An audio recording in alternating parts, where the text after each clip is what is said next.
I adjusted my simple black dress in the mirror of my penthouse apartment, deliberately choosing the plainest outfit in my closet.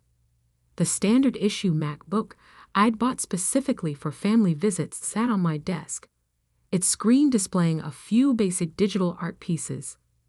Nothing too impressive, nothing that would hint at the empire I'd built. The invitation to the Morrison family reunion sat on my kitchen counter, its gold embossing catching the morning light. Hosted, as always, at my sister Diana's mansion in the Hamptons. Join us for a celebration of family success, the card proclaimed, making me wonder if they'd ever celebrate any of mine. My phone buzzed, a message from my CFO about our latest acquisition. Contracts are ready, Maya. Morrison Tech's board just approved the sale. They have no idea Dreamscape Animation Studios is the buyer. I smiled, tucking the phone into my purse. 10 years of carefully hiding my success was about to pay off in the most satisfying way possible. The drive to the Hamptons gave me time to reflect on how I'd gotten here. Growing up in the Morrison family meant one thing: business was everything. My father, James Morrison, had built Morrison Tech from the ground up, turning it into a respected name in enterprise software. My sister Diana had followed perfectly in his footsteps, getting her MBA from Harvard and rising through the company ranks. And then there was me, the disappointment, the daughter who spent her time diddling in notebooks instead of studying business strategies. Art isn't a career, Maya, my father would say, his voice heavy with disapproval. It's a hobby at best, a distraction at worst. I remember the day I told them I was majoring in animation at art school instead of accepting my place at Wharton. The silence in our dining room was deafening. "You're throwing your life away," Diana had said, while our mother quietly dabbed at her eyes with a napkin, as if I'd just announced a terminal illness. What they didn't know, what I never told them, was that I'd also been taking night classes in business administration. While they thought I was wasting time at art school, I was actually building the foundation for something bigger than they could imagine. My first animated short film won a student competition. The prize wasn't much, $5,000 and some industry recognition, but it was enough to start. I used the money to hire 2 other artists, working out of my tiny apartment to create content for small businesses. That's when I discovered something interesting. The corporate world was desperate for good animation. Training videos, marketing materials, product demonstrations.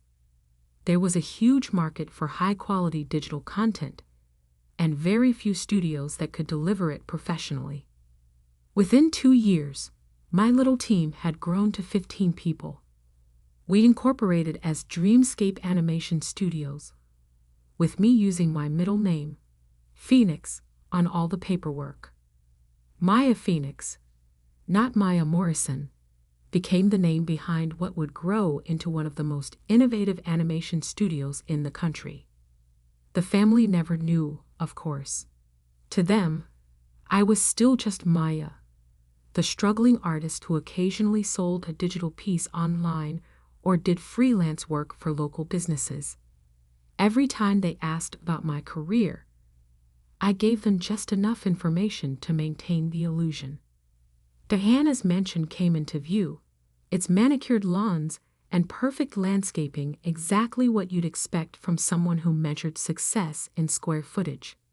Cards lined the circular driveway, all luxury brands, all making my deliberately modest Honda Civic look even more out of place.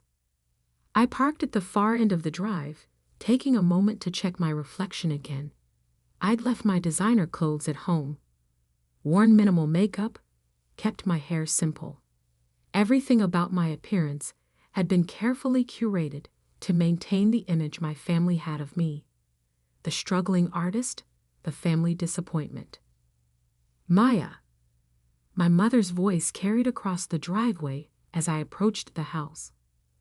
We were starting to wonder if you'd make it. I returned her air kiss, noting how her eyes quickly scanned my outfit, probably calculating its cost and finding it appropriately underwhelming. Traffic, I explained, following her into the house, and I had to finish a commission.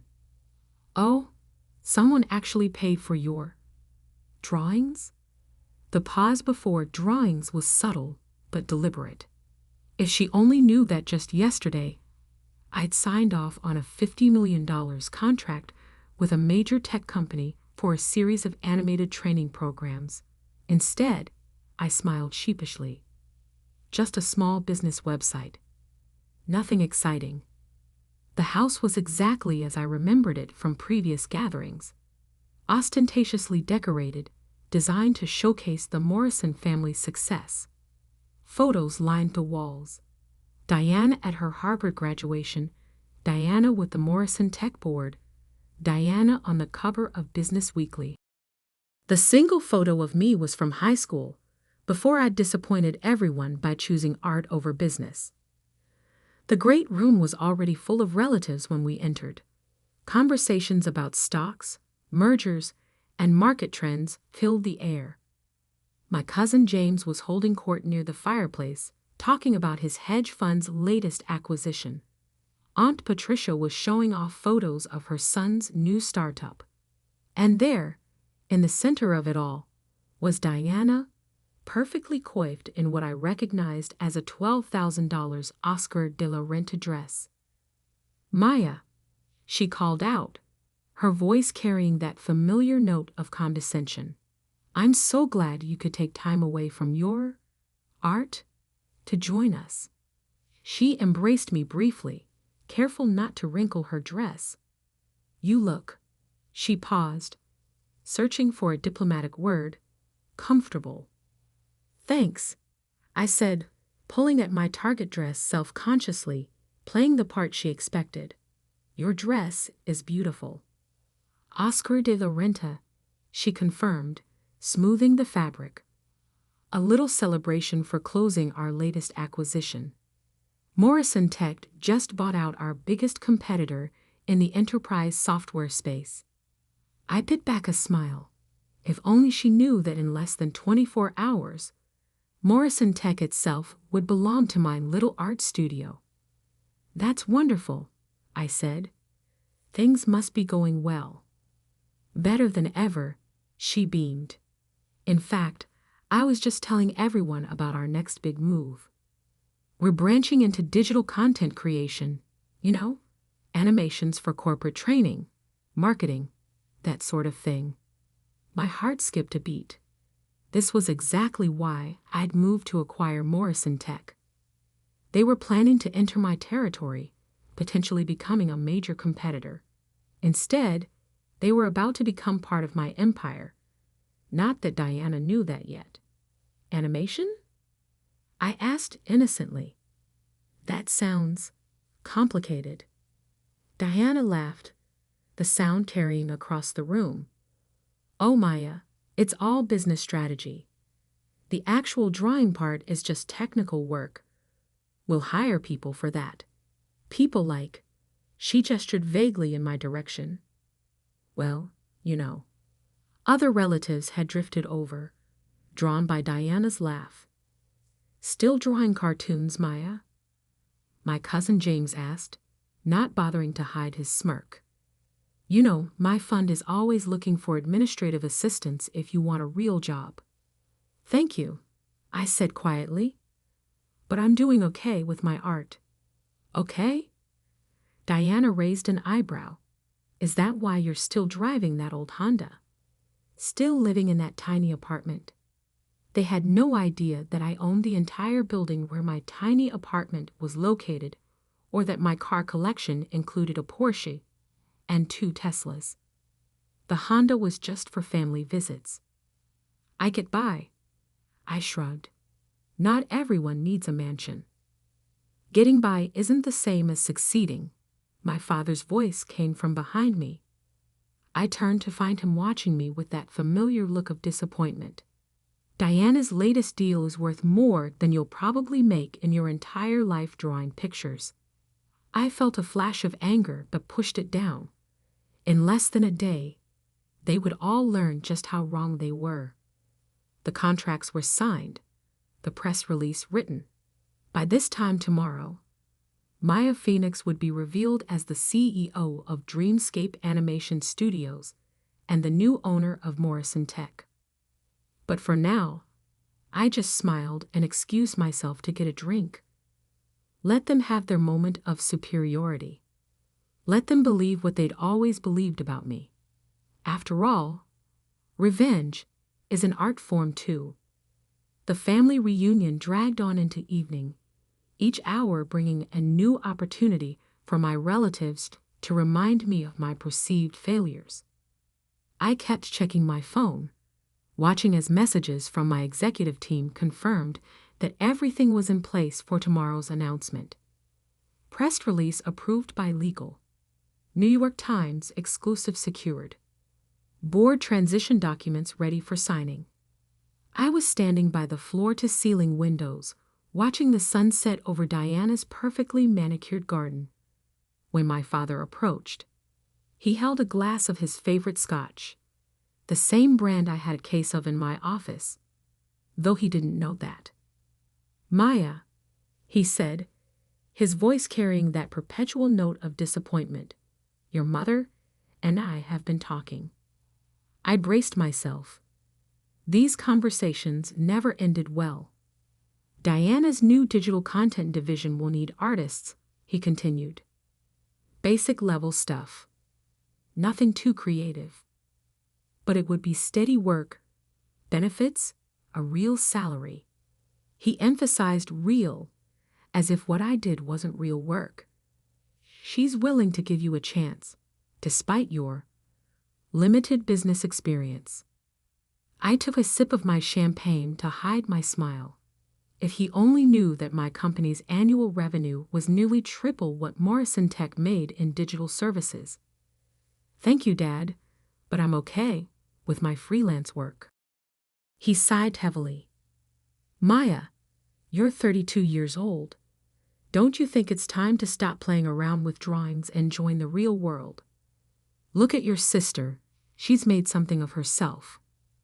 Through the window's reflection, I could see Diana holding court among our relatives, probably sharing another story of her business triumphs. She'd always been good at that, making sure everyone knew exactly how successful she was.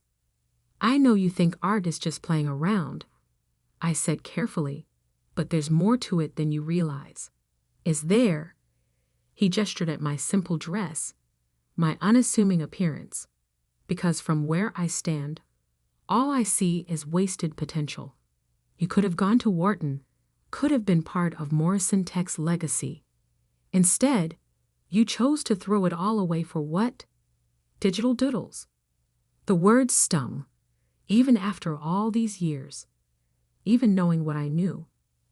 Actually, I started, almost ready to tell him everything, but my phone buzzed again. A message from my COO. "Morrison Tech board members all confirmed for tomorrow's 9 a.m. meeting. They have no idea what's coming." I swallowed my confession. Less than 12 hours. I could wait that long. "Actually what?" my father prompted. "Nothing," I said. "You're right. I made my choices." He shook his head and walked away, leaving me to watch the final rays of sun disappear behind the trees. Across the room, I heard Diana's laugh ring out again. "Maya's always been different," she was saying to our Aunt Patricia. "Some people just aren't cut out for real success. At least she's finally accepting the hand up we're offering." I checked my watch. 7:30 p.m. In less than 14 hours, everything would change. The rest of the evening passed in a blur of subtle jabs and condescending offers of help. Cousin James offered to teach me basic business accounting. Aunt Patricia suggested her daughter could help me build a proper website for my little art business. Even my mother got in on it, quietly showing me job listings for graphic design positions at local marketing firms. Through it all, I maintained my facade of quiet resignation, playing the role of the struggling artist they all expected me to be. But inside, I was counting down the hours. Finally, as the party wound down, Diana cornered me by the coat check. "I hope you'll seriously consider Dad's offer," she said, her voice dripping with folk concern. "The position wouldn't be anything too challenging. Just basic artwork for corporate presentations, employee handbooks, that sort of thing. We'd start you at an entry-level salary, of course, but it's better than whatever you're making now." I thought about my penthouse office overlooking Central Park, about the team of over 200 artists and animators who worked for me, about the groundbreaking projects we were developing that would revolutionize digital animation. "I'll think about it," I said. "Don't think too long," she advised. "Once we announce our expansion into digital content next week, we'll have plenty of qualified applicants. I'm only offering because you're family." I nodded, accepting my cope from the attendant. "Speaking of announcements, will you be at the office tomorrow?" "Of course," she said proudly. 9 a.m. sharp. We have a major meeting with our mystery buyers. Some big animation studio is interested in partnering with us. She smirked. "See what happens when you think bigger than just drawing pictures." "Good luck with the meeting," I said, turning to leave. "Maya," she called after me. "That outfit you're wearing, if you do decide to take the job, you'll need to dress more professionally. Appearance matters in the corporate world." I looked down at my intentionally modest dress, thinking of the closet full of designer clothes waiting at home. I'll keep that in mind. Driving home, I finally let myself feel the full weight of what was about to happen. 10 years of hiding my success, of letting them believe I was a failure, all leading to this moment. Back in my penthouse, I hung up my struggling artist costume and changed into silk pajamas that cost more than Diana's precious Oscar de la Renta dress. My real laptop, not the prop I took to family functions, was open on my desk, displaying the final acquisition documents for Morrison Tech. A message popped up from my assistant. "Everything set for tomorrow. Car will pick you up at 8:30 a.m. The Morrison Tech board doesn't know you're attending the meeting." I poured myself a glass of scotch, the same brand my father had been drinking, and walked out onto my terrace. The city lights sparkled below, a canvas of electric stars. Somewhere out there, Diana was probably still basking in her imagined triumph, telling her husband about her plans to give her struggling artist sister a chance at a real career. My phone rang, the private line only my executive team had access to. It was Marcus, my COO. "Maya," he said when I answered, "just wanted to confirm you're ready for tomorrow. Once we make the announcement, everything changes. Your family? They'll finally see the truth," I finished. "All of it. Are you sure you want to do it this way? We could send someone else to the meeting. Keep your identity private a little longer." I thought about my father's disappointment, Diana's condescension, all the years of being treated as less than because I chose art over their version of success. "No," I said firmly. "I want to be there. I want to see their faces when they realize who they're really dealing with." After hanging up, I stayed on the terrace for a long time, thinking about the journey that had brought me here. Every dismissive comment, every patronizing offer of help, every family gathering where I'd had to bite my tongue, it had all led to this moment.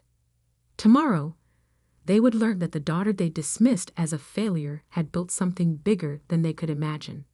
Tomorrow, they would understand that success doesn't always look the way they think it should. Tomorrow, Maya, the struggling artist, would be revealed as Maya Phoenix, CEO of Dreamscape Animation Studios and the new owner of Morrison Tech. I smiled, raising my glass to the city lights. The art of deception was about to become a masterpiece of revelation. The Morrison Tech boardroom looked exactly as I remembered it from childhood visits, all mahogany and leather, old money and older pride. I stood in the private elevator, wearing a custom camel suit that cost more than 6 months of the entry-level salary Diana had condescendingly offered me. "Ready, Miss Phoenix?" Marcus asked beside me. We'd worked together since the beginning. When Dreamscape was just 3 people in my apartment, I checked my reflection in the elevator's mirrored walls. Gone was the carefully cultivated image of the struggling artist. Today, I looked every inch the CEO I truly was. "Ready?" I confirmed, just as the elevator doors opened to the executive floor. Diana was already in the boardroom, speaking animatedly to the other board members.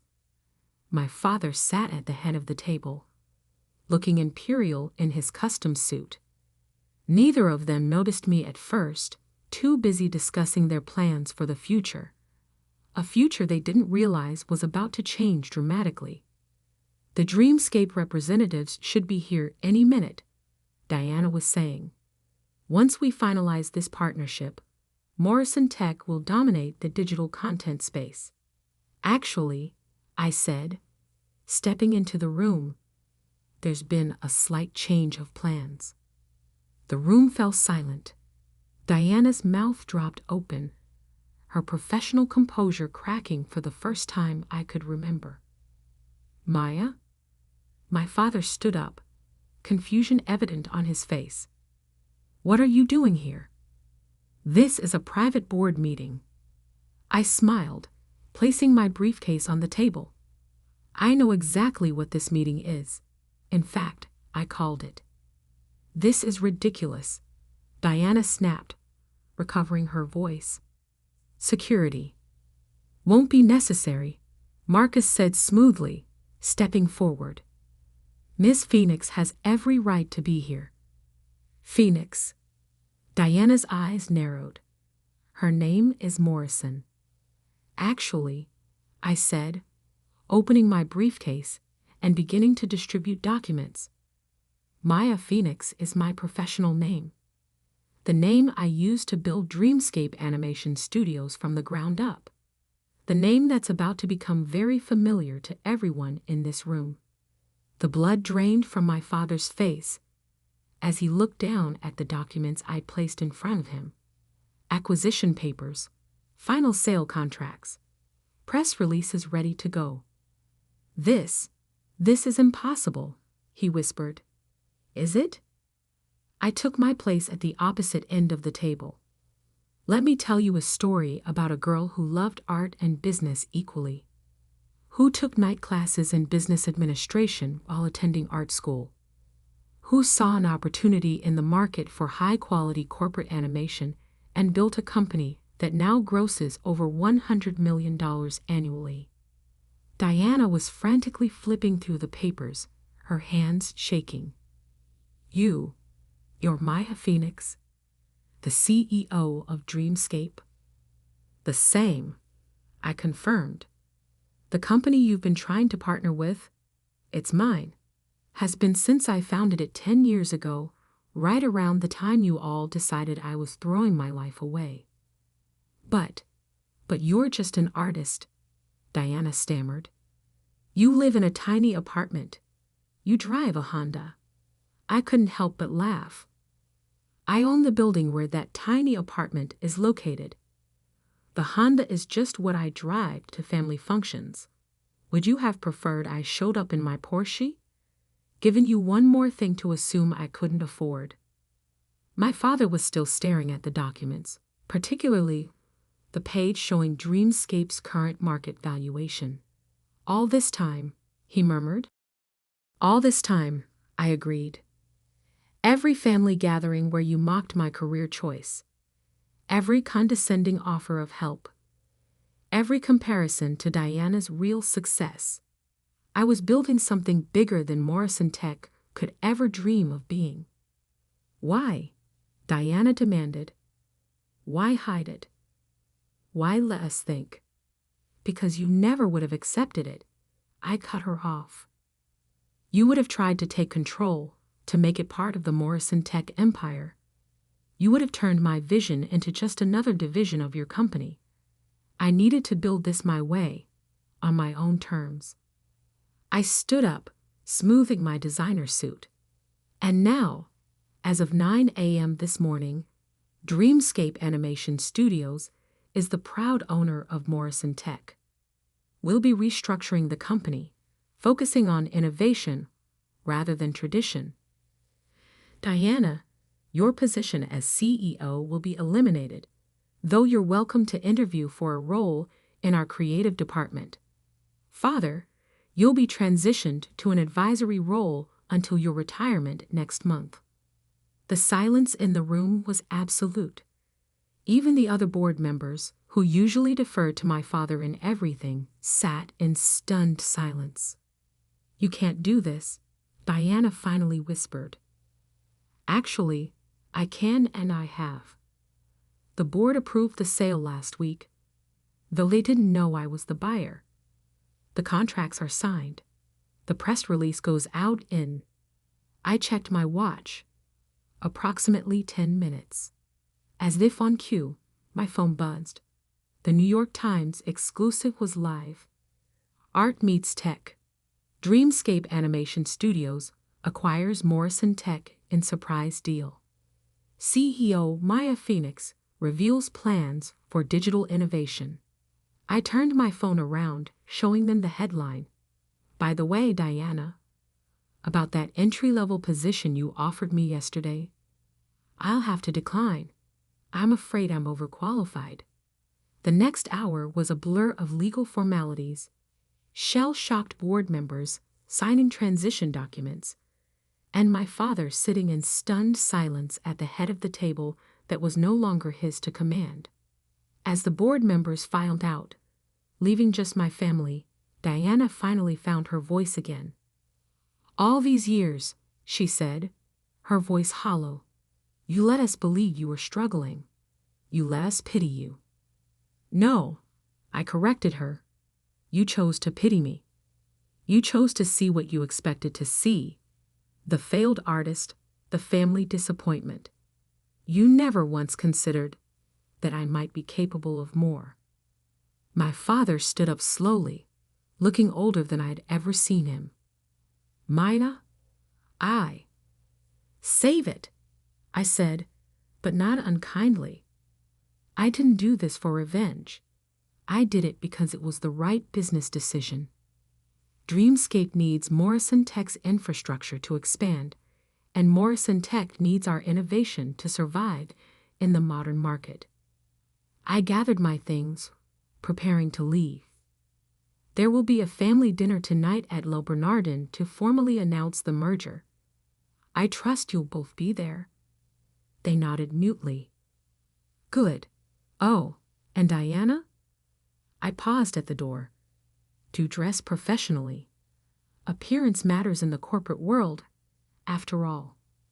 The ride back to my office was quiet. Marcus knew me well enough to let me process everything in silence. It wasn't until we were in my penthouse office, overlooking the city, that he spoke. Feel good? I looked out at the city, thinking about the path that had led me here.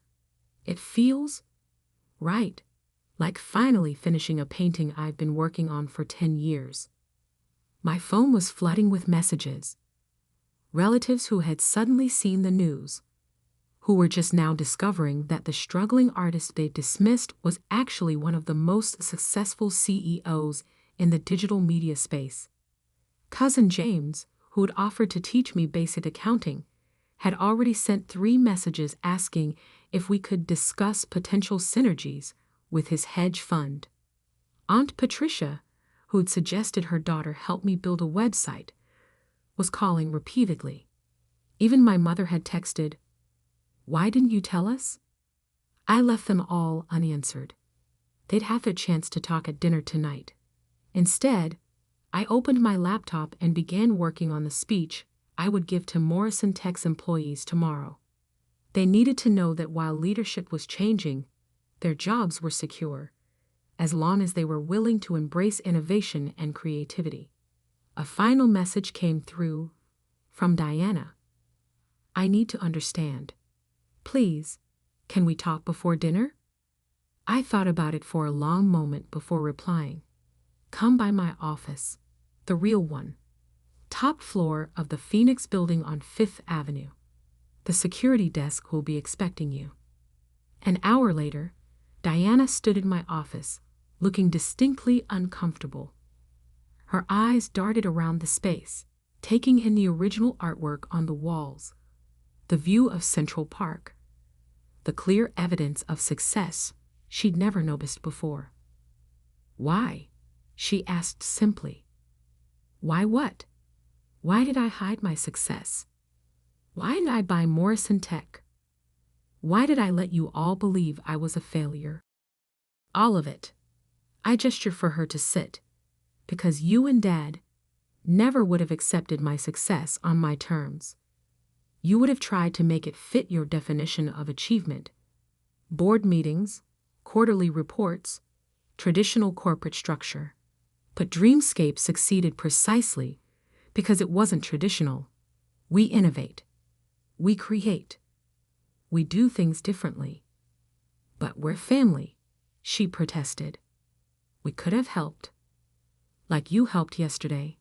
I raised an eyebrow, offering me an entry-level position out of pity. That's not help, Diana. That's control. She had the grace to look embarrassed. I never knew, never even suspected, because you never looked. None of you did. You saw what you expected to see, the artistic sister who couldn't cut it in the real world. You never considered that art and business might not be mutually exclusive. Diana was quiet for a long moment, looking out at the city view. What happens now? Now we move forward. Morrison Tech becomes part of Dreamscape, and we build something new together. If you're willing to learn, to adapt, there could be a place for you here. But not as CEO. Not anymore. She nodded slowly, understanding dawning in her eyes. You're not just my little sister anymore, are you? I never was just your little sister, I corrected her. You just never saw who I really was. That evening, as I stood addressing our extended family at Le Bernardin, I saw something I'd never seen before in their eyes. Respect. Not pity, not condescension, but genuine respect. To new beginnings, I raised my glass, and to the art of success. Later that night, back in my penthouse, I opened my old sketchbook, the one I'd carried through art school, filled with the early concepts that would become Dreamscape's first projects. On the final page, I'd written a quote that had guided me through all these years. The greatest art lies in hiding your mastery until the perfect moment of revelation. I smiled, closing the book. My masterpiece was finally complete.